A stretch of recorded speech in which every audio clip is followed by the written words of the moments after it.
But at the front door, I ran straight into a group of soldiers.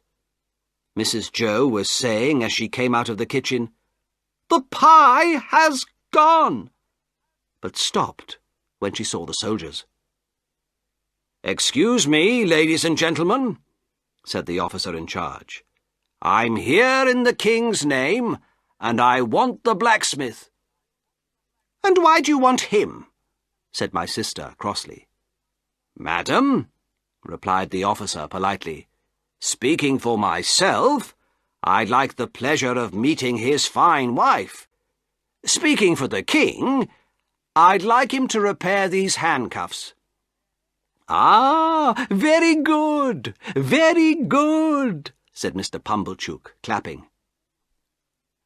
The soldiers waited in the kitchen, while Joe lit the forge fire and started work. I began to feel better, now that everyone had forgotten the missing pie. "How far are we from the marshes?" asked the officer. "About a mile," replied Mrs. Joe. "That's good. We'll catch them before it's dark." "Convicts, officer?"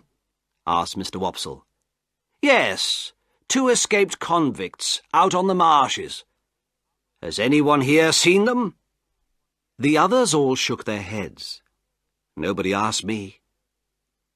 When the handcuffs were ready, Joe suggested we should go with the soldiers, and as Mrs. Joe was curious to know what happened, she agreed. So Joe, Mr. Wopsle and I walked behind the men through the village and out onto the marshes. "I hope we don't find those poor men, Joe," I whispered. "I hope not either, Pep," he whispered back.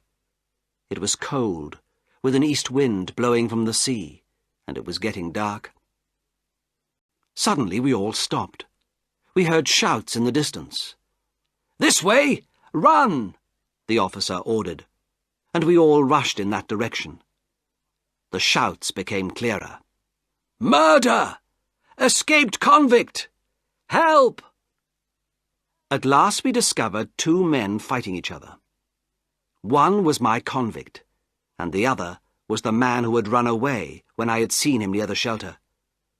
Somehow the soldiers held the men apart and put the handcuffs on them. "Here he is! I'm holding him for you!" shouted my convict. "Officer! He tried to murder me!" cried the other man. His face was bleeding, and he was clearly very frightened. "Murder him? No," said the first. "That would be too easy. I want him to suffer more, back on the prison ship. He's lying, as he did at our trial. You can't trust Compeyson." Just then, he noticed me for the first time. I shook my head at him, to show that I had not wanted the soldiers to find him. He stared at me, but I did not know if he understood or not. The prisoners were taken to the riverside, where a boat was waiting to take them onto the prison ship. Just as he was about to leave, my convict said, "Officer, after my escape, I stole some food from the blacksmith's house. Bread, cheese, brandy, and a meat pie. I'm sorry I ate your pie, blacksmith." "I'm glad you did," replied Joe kindly. "We don't know why you're a convict, but we wouldn't want you to die of hunger."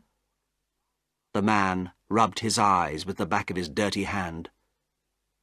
We watched the small boat carry him out to the middle of the river, where the great black prison ship stood high out of the water, held by its rusty chains.